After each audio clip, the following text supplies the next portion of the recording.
everyone, welcome back. Did OKX Wallet stop using Face ID on your iPhone, so now you have to enter your passcode every time?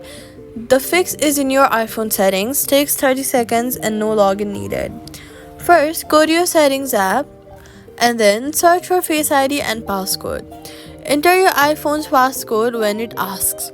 Now, scroll down this page to the section labeled Other Apps. Tap on it. This shows every app currently allowed to use Face ID on your iPhone. Scroll to the list until you find OKX Wallet.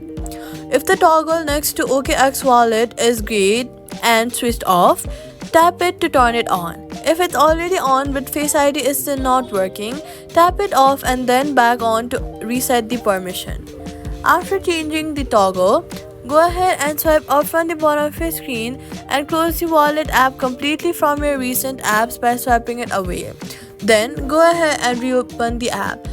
If OKX Wallet does not appear in the Face ID list at all, then go to Settings, then go to General, then go to iPhone Storage, scroll down until you find the app and then tap on it, then tap Offload app. Once offloaded, go to your app store, search for OKX and then reinstall the app again. So all you gotta do is go to Settings, go to Face ID and Passcode, find OKX Wallet in the app list, toggle it on, Face ID will be working again and that's it. Subscribe.